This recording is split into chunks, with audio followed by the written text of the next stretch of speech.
নমস্কার ভিউয়ার্স, আজকের ভিডিওতে আমি আলোচনা করব মাধ্যমিক ইতিহাসের চতুর্থ অধ্যায় তথা সংঘবদ্ধতার গোড়ার কথা। এই অধ্যায়ের শর্ট কোশ্চেন গুলোকে নিয়ে আমি গত ভিডিওতে পার্ট 1 যেটা ভিডিও ছিল এখানে এই চ্যাপ্টারের অনেকগুলো শর্ট কোশ্চেন আলোচনা করেছি। ওই ভিডিওতে আমি সব কোশ্চেন আলোচনা করতে পারিনি, এই জন্য এইটি হলো তার পার্ট 2 ভিডিও। চলো দেখে না এক এক করে এই চ্যাপ্টারের পরবর্তী শর্ট কোশ্চেন গুলো কি কি আসতে পারে।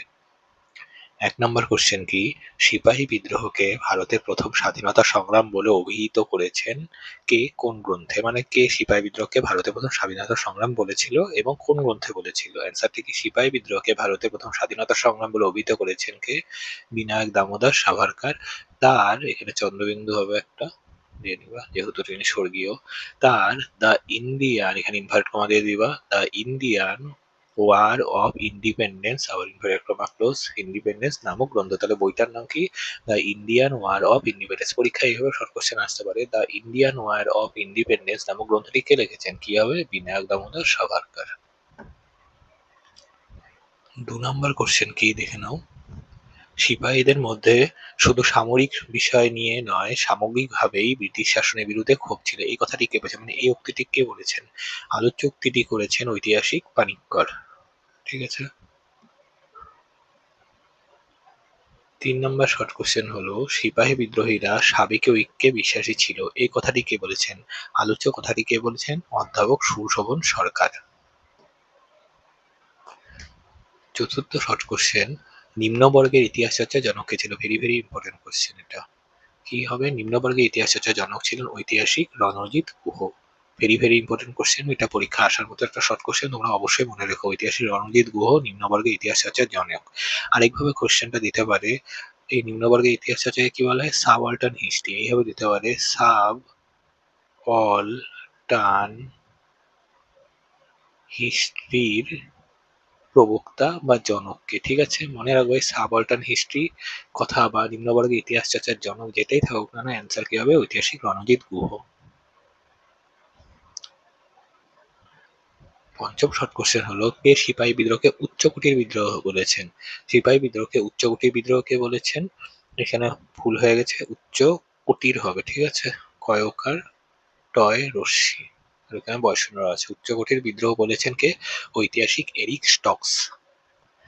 ৬ নম্বর কোশ্চেন, ১৮৫৭ সালে সিপাহী বিদ্রোহের স্মৃতিতে নির্মিত স্মৃতিস্তম্ভ কোথায় অবস্থিত? মানে ১৮৫৭ সালে যে সিপাহী বিদ্রোহ হয়েছিল এটার স্মৃতিতে একটি ভারতের স্মৃতিস্তম্ভ আছে। এটি কোথায় অবস্থিত ভারতের? বলছে ১৮৫৭ সালে সিপাহী বিদ্রোহের স্মৃতিতে নির্মিত স্মৃতিস্তম্ভ ভারতের উত্তরপ্রদেশের লখনৌ শহরে অবস্থিত। তারপরে ৭ম কোশ্চেন বা ৭ নম্বর কোশ্চেন, বৈজ্ঞানিক সমাজতন্ত্রবাদের জনক কে? আগেরটা কি ছিল? নিম্নবর্গের ইতিহাস চর্চার জনক হলো এই ঐতিহাসিক রণজিৎ গুহ। এখন হলো বৈজ্ঞানিক সমাজতন্ত্রবাদের জনক হলো বলা হয় কার্ল মার্ক্সকে। ঠিক আছে। ৮ম short question, history of freedom movement in India বইটি কে লিখেছেন? আলোচ্য পুস্তকটির রচয়িতা হলেন ঐতিহাসিক রমেশচন্দ্র মজুমদার। ৯ম শর্ট কোশ্চেন হলো, ১৮৫৭ সালে মহাবিদ্রোহ ছিল একান্তভাবে সিপাহীদের অভ্যুত্থান, মানে এটি একটি উক্তি। এই কথাটি কে বলেছেন? এই আলোচ্য উক্তিটির প্রবক্তা হলেন কিশোরীচাঁদ মিত্র। ১০ম শর্ট কোশ্চেন কি, ব্রিটিশ পার্লামেন্টের টরি দলের সদস্যের নাম লেখো। মানে ব্রিটিশ পার্লামেন্টে একটা টরি দল ছিল, এই টরি দলের একজন সদস্যের নাম চেয়েছে। কি হবে? ব্রিটিশ পার্লামেন্টের টরি দলের একজন সদস্যের নাম কি হবে? ডিসরেলি। ১১ নম্বর শর্ট কোশ্চেন, কোন বিদ্রোহ দ্বারা ভারতে জাতীয়তাবাদের উন্মেষের যুগে সূত্রপাত হয়েছিল? মানে ভারতে জাতীয়তাবাদের উন্মেষের যুগের মানে ভারতীয় জাতীয়তাবাদ তো মাত্র জাগ্রত হওয়া শুরু হয়েছে ভারতে। এটি কোন বিদ্রোহ দ্বারা হয়েছিল? ১৮৫৭ সালে সিপাহী বিদ্রোহ বা মহাবিদ্রোহ দ্বারা ভারতের জাতীয়তাবাদে উন্মেষের যুগে সূত্রপাত ঘটেছিল। তারপরে ১২ নম্বর কোশ্চেন তথা দ্বাদশ কোশ্চেন হলো, কোন সময় ব্রিটিশ শাসনের বিরুদ্ধে ভারতে জাতীয় স্তরে আন্দোলন শুরু হয়? অ্যান্সারটি কি হবে? ঊনবিংশ শতকের দ্বিতীয়ার্ধে। মেন অ্যান্সার কি? ঊনবিংশ শতকের দ্বিতীয়ার্ধে ব্রিটিশ শাসনের বিরুদ্ধে ভারতে জাতীয় স্তরে আন্দোলন শুরু হয়। ১৩ নম্বর শর্ট কোশ্চেন কি, কোন সিপাহী প্রথম মহাবিদ্রোহ সূচনা করেছে? ভেরি ভেরি ইম্পর্টেন্ট, মানে মহাবিদ্রোহ যে হয়েছিল এটা কোন সিপাহী প্রথম সূচনা করেছিল বা কোন কে ডাক দিয়েছিল? ব্যারাকপুর সেনানিবাসের সিপাহী মঙ্গল পান্ডে। মেন অ্যান্সার কি? মঙ্গল পান্ডে। তিনি ছিলেন ব্যারাকপুর সেনানিবাসের একজন সিপাহী। প্রথম সিপাহী বিদ্রোহ ঘোষণা করেছিল এবং কবে ঘোষণা করেছে? ১৮৫৭ সালে ২৬শে মে। মানে যে কোনো ভাবে আসতে পারে শর্ট কোশ্চেনটা, খুবই ইম্পর্টেন্ট কোশ্চেন এটা। ১৪ নম্বর শর্ট কোশ্চেন, মিরাটে কবে প্রথম সিপাহী বিদ্রোহ শুরু হয়েছিল? সিপাহী বিদ্রোহ শুরু হয় মিরাটে কবে? 1857 সালের 10 মে। এটা কোথায় হয়েছিল? মিরাটে। ঠিক আছে, মানে এক এক স্থানে এক এক সময় শুরু হয়েছিল, কিন্তু সর্বপ্রথম শুরু হয়েছিল কি, সরি দাঁড়াও এই জায়গাটা আমি ঠিক করে দিচ্ছি।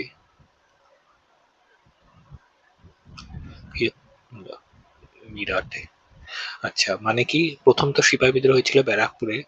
সেনানিবাসের সিপাহী মঙ্গল পান্ডে ঘোষণা করেছিল 1857 সালের 29 মার্চ।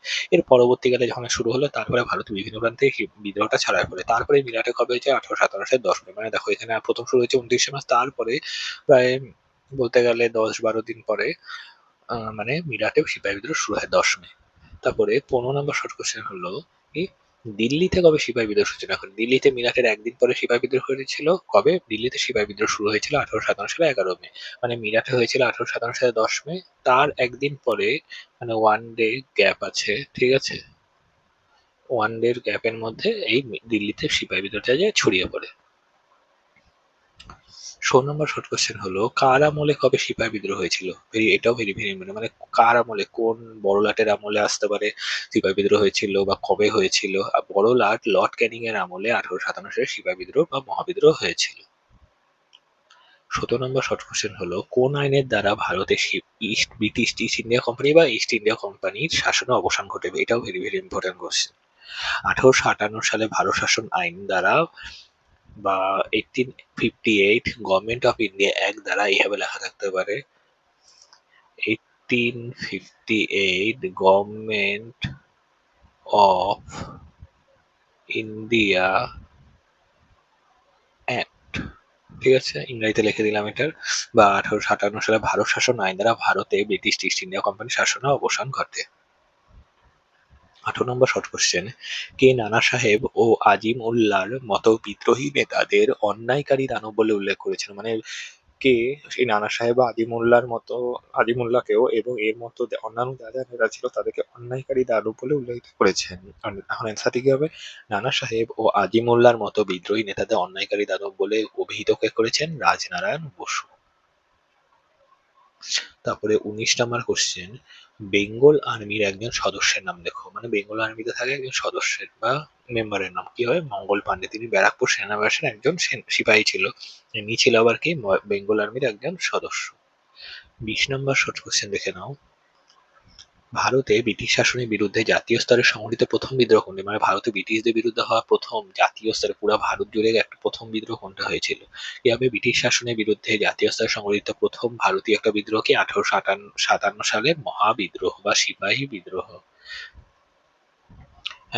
21 নম্বর কোশ্চেন, 1857 সালে মহাবিদ্রোহের সময় মুঘল সম্রাট কে ছিলেন? এটাও ভেরি ভেরি ইম্পর্টেন্ট। মানে 1857 সালে যখন মহাবিদ্রোহ, তখন ওই সময় মুঘল সম্রাট কে ছিলেন? কে ছিলেন?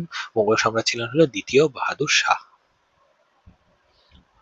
22 নম্বর কোশ্চেন, 1857 সালে মহাবিদ্রোহ কে প্রথম সিপাহী বিদ্রোহ কে বলেছেন? এটা ইম্পর্টেন্ট কোশ্চেন। 1857 সালে আমি যে মহাবিদ্রোহ বলে এটাকে আবার সিপাহী বিদ্রোহ বলে কে উল্লেখ করেছেন? কি হবে? আল স্ট্যানলি। এই আনস্টানি মানে 1857 যে মহাবিদ্রোহটা হয়েছিল, এটাকে কি প্রথম তিনি সিপাহী বিদ্রোহ বলে উল্লেখ করেছে। এটা একটা সিপাহীদের বিদ্রোহ ছিল, তিনি এই কথাটা বলেছিলেন, আল স্ট্যানলি। 23 নম্বর কোশ্চেন, এটা 12 হবে না, 18 হবে, ঠিক আছে। 1857 সালের মহাবিদ্রোহকে মুসলমানদের ষড়যন্ত্র কে বলেছে? এটা ইম্পর্টেন্ট কোশ্চেন। মানে 1857 সালে যে মহাবিদ্রোহ হয়েছিল, এটা মুসলমানরা ষড়যন্ত্র করে করেছিল, এই কথাটা কে বলেছেন? কি হবে? আউটরাম। 24 নম্বর শর্ট কোশ্চেন, 1857 সালে মহাবিদ্রোহকে নৈরাজ্যবাদী বলে কে উল্লেখ করেছে? মানে 1857 সালে মহাবিদ্রোহ একটা নৈরাজ্যবাদের প্রভাব ছিল এখানে, এই কথাটা কে উল্লেখ করেছেন? কে হবে? রাজনারায়ণ বসু। প্রত্যেকটা ইম্পর্টেন্ট কোশ্চেন আমি এই ভিডিওতে আলোচনা, তোমরা যদি পার্ট 1, পার্ট 2 এবং পরবর্তীকালে যত পার্টই আসবে এই চ্যাপ্টার বা অন্যান্য পরবর্তী চ্যাপ্টার নিয়ে এই শর্ট কোশ্চেনের সিরিজে, তোমরা যদি একবার ফলো করে যাও, তোমাদের একটাও পরীক্ষায় শর্ট কোশ্চেন বাদ যাবে না। তোমরা অবশ্যই এগুলা খাতাতে নোট ডাউন করে নিও। 25 নম্বর শর্ট কোশ্চেন, মহাবিদ্রোহের পর ভারতের শাসনভার, এই মহাবিদ্রোহ হয়ে যায়, ঠিক আছে, এরপর কি ব্রিটিশ ইস্ট ইন্ডিয়া কোম্পানির শাসন অবসান ঘটে যায় এবং এর পরবর্তীকালে ভারতের শাসনভার কে গ্রহণ করে? মানে ভারতের যে শাসন কার হাতে চলে যায়? মহাবিদ্রোহের পর ভারতের শাসনভার গ্রহণ করেছিলেন মহারানী ভিক্টোরিয়া। এটাও ইম্পর্টেন্ট কোশ্চেন খুব। তারপরে 26 নম্বর শর্ট কোশ্চেন কি, মহারানী ভিক্টোরিয়ার ঘোষণাপত্র কবে কোথা থেকে প্রকাশিত হয়েছিল? এটাও ভেরি ভেরি ইম্পর্টেন্ট। মহারানী ভিক্টোরিয়ার সম্পর্কিত যা যা শর্ট কোশ্চেন সবই ইম্পর্টেন্ট। ভিক্টোরিয়ার ঘোষণাপত্র বা মহারানী ভিক্টোরিয়ার ঘোষণাপত্র 1858 সালের 1 মে, ঠিক আছে, এটা তোমরা বাংলাতে লেখো না, 1 মে বা ইংরেজিতে লিখতে পারে 1 বা 1 মে এলাহাবাদ থেকে প্রকাশিত হয়। তাহলে অ্যান্সারটা কি? এলাহাবাদ থেকে 1 মে প্রকাশিত হয়েছিল এটা। 27 নম্বর শর্ট কোশ্চেন, সরি উপরে চলে গেছে। 27 নম্বর শর্ট কোশ্চেন, কবে ভারতে কোম্পানি শাসনের বা ব্রিটিশ ইস্ট ইন্ডিয়া কোম্পানি শাসন অবসান ঘটিয়ে মহারানী ভিক্টোরিয়া নিজের হাতে ভারতের শাসনভার গ্রহণ করেছিল? একদম সিম্পল অ্যান্সার, 1858 সালে ভারতের কোম্পানি শাসন অবসান তিনি ঘটান এবং মহারানী ভিক্টোরিয়া নিজের হাতে ভারতের শাসনভার গ্রহণ করে নিয়েছিল। 28 নম্বর শর্ট কোশ্চেন, মহারানী ভিক্টোরিয়া দ্বারা ভারতের শাসনভার গ্রহণ করেছিলেন কে? তাহলে কি এই মহারানী ভিক্টোরিয়া দ্বারা ভিক্টোরিয়া তো গ্রহণ করে না, কিন্তু ভিক্টোরিয়া গ্রহণ করার পরে তিনি ভারতের শাসনভার কার হাতে তুলে দেন? তিনি এই মহারানী ভিক্টোরিয়া দ্বারা ভারতের শাসনভার গ্রহণ করেছিলেন কে? লর্ড ক্যানিং। ঠিক আছে, এটা খুব ইম্পর্টেন্ট কোশ্চেন, আসতেই পারে পরীক্ষায়। তারপরে 29 নম্বর শর্ট কোশ্চেন, কোন আইন দ্বারা ভারত সচিব পদে সৃষ্টি হয়েছিল? মানে এই যে ভারতে যে ভারত সচিব পদটা আমরা পাই, এই আগে ছিল বড়লা, তারপরে যে ভারত সচিব আসে, এই ভারত সচিব পদটা সৃষ্টি হয়েছে কোন আইন দ্বারা? অ্যান্সার কি হবে? An act for the better government of India আইন দ্বারা। তাহলে কি অ্যান্সারটা কি? An act for the better government of India আইন দ্বারা বা অ্যাক্ট দ্বারা ভারত সচিব পদের সৃষ্টি হয়েছিল ভারতবর্ষে। তারপরে 30 নম্বর শর্ট কোশ্চেন হলো, ভারতে ইস্ট ইন্ডিয়া কোম্পানির, এখানে বয়শূন্য হবে, কোম্পানির শাসনের, এখানেও বয়শূন্য, কোম্পানির শাসনের অবসান ঘটে কত সালে? এটা সিম্পল অ্যান্সার, ভারতে ইস্ট ইন্ডিয়া কোম্পানির শাসনের অবসান ঘটেছে 1858 সালে। কোন আইন দ্বারা? একটু আগে আমরা পড়ছি কি 1858 সালে ভারত শাসন আইন দ্বারা। তাহলে 1858 সালে ভারত শাসন আইন, তাহলে কি, তাহলে সালটাও কি হবে? 1858 সালে। একদম সিম্পল অ্যান্সার। তারপরে 31 নম্বর শর্ট কোশ্চেন, মহারানীর ঘোষণাপত্র অনুযায়ী ভারতের রাজপ্রতিনিধি হিসেবে কে প্রথম? মানে মহারানীর ঘোষণাপত্র অনুযায়ী ভারতের রাজনীতি কেন, মানে একদম এটাও একদম জলের মতন করছে, রাজপ্রতিনিধি তোমরা মাত্র একটু আগে পড়ছো। এই যে মহারানী ভিক্টোরিয়া কার হাতে ভারতের শাসনভার গ্রহণ দিয়ে দিয়েছিল? এই লর্ড ক্যানিং কে। তাহলে এখান থেকেও একদম সেম অ্যান্সার এটাও হবে। মহারানীর ঘোষণাপত্র অনুযায়ী ভারতের রাজপ্রতিনিধিকে নিযুক্ত হয়, তিনি তো এটা দায়িত্ব দিয়েছেন, তাই রাজপ্রতিনিধি তিনিই হবে। তাহলে কি হবে? মহারানীর ঘোষণাপত্র অনুযায়ী ভারতের রাজপ্রতিনিধি হিসেবে প্রথম নিযুক্ত হয়েছিল কে? লর্ড ক্যানিং। ইনি ছিলেন ভারতবর্ষের প্রথম ভারত সচিব। 32 নম্বর শর্ট কোশ্চেন, মহারানীর ঘোষণাপত্র কোন নীতি বাতিল করার কথা বলে? আমার মহারানীর ঘোষণাপত্রে একটা নীতি ছিল, এই কোন নীতিটা, এই নীতিটা বাতিল করার কথা? মহারানীর ঘোষণাপত্র অনুযায়ী সত্য বিলোপ নীতি বাতিল করার কথা বলা হয়েছে। মানে মহারানীর ঘোষণাপত্রে কোন নীতি বাতিল করার কথা বলছে? সত্য বিলোপ নীতি বাতিল করার কথা এই ঘোষণাপত্রে বলা হয়েছে। এটাও ভেরি ভেরি ইম্পর্টেন্ট কোশ্চেন। 33 নম্বর শর্ট কোশ্চেন, তোমরা কিন্তু অবশ্যই মার্ক করে নিয়ে কোনটা কোনটা ইম্পর্টেন্ট সবই পড়বা, কিন্তু এই কোশ্চেন গুলাকে এই লাস্ট মিনিট রিভিশন হিসেবে তোমরা দেখে যেতে পারো। সব তো পরীক্ষার আগে পড়া সম্ভব না, এই জন্য এগুলো আগে থেকে পয়েন্ট করে রাখবে যাতে তোমরা যাওয়ার সময় এগুলাকে ফটাফট চোখ বুলিয়ে একবার দেখে নিতে পারো। মহারানী ভিক্টোরিয়া কোন, আচ্ছা 33 নম্বর শর্ট কোশ্চেন, মহারানী ভিক্টোরিয়া কোন আইনের দ্বারা ভারতের নিজ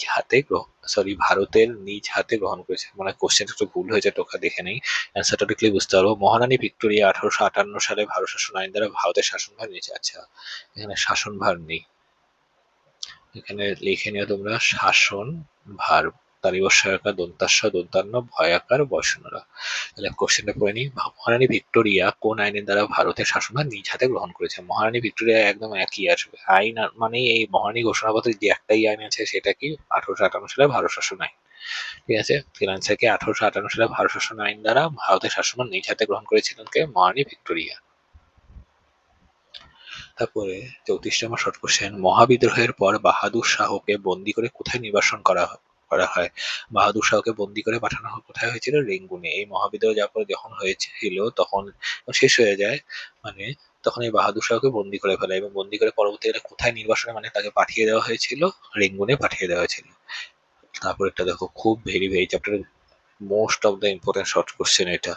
ভারতের প্রথম ভাইসরয় কে ছিলেন? কি হবে? ভারতের প্রথম ভাইসরয় ছিলেন লর্ড ক্যানিং। এটা তোমাদের পরীক্ষায় এসে বসেই আছে, ধরতে পারো। ভারতের প্রথম ভাইসরয় কে ছিলেন? লর্ড ক্যানিং। প্রাইমারি রিপিট হয় শর্ট কোশ্চেনটা। 34 নম্বর শর্ট কোশ্চেন, মহারানীর ঘোষণাপত্র অনুযায়ী ভারতের ক্ষমতা হস্তান্তরের কথাগুলো কোথায় যায়? মহারানীর ঘোষণাপত্রে যে ভারতের ক্ষমতা, আমরা আগে ব্রিটিশ ইস্ট ইন্ডিয়া কোম্পানি শাসন করে পরবর্তীকালে সেখান থেকে ভারত সচিব পদের সৃষ্টি হয়ে তাকে লর্ড ক্যানিংকে দিয়ে দেওয়া হয়। এটাই যে একজনের হাত থেকে আরেকজনের কাছে ক্ষমতা চলে যাচ্ছে, এটাই হলো ক্ষমতা হস্তান্তর। তাহলে মহান এই ঘোষণাপত্র অনুযায়ী ভারতের ক্ষমতা হস্তান্তরের কথাগুলো যে আছে কোথায় লেখা আছে, এই কথাগুলো লেখা আছে কোথায়, কলকাতার ভিক্টোরিয়া মেমোরিয়ালের গায়ে, মানে কলকাতার যে ভিক্টোরিয়া মেমোরিয়াল আছে, ভিক্টোরিয়া মেমোরিয়াল গায়ে মানে দেওয়ালের মধ্যে এই কথাগুলো লেখা আছে। ৩৭ নম্বর শর্ট কোশ্চেন, কোন আইনে বলা হয়েছে যে রাজারা দত্তকপুত্র গ্রহণ করতে পারবে? মহারানীর ঘোষণাপত্রে বলা হয়েছে যে রাজারা দত্তকপুত্র গ্রহণ করতে পারবে।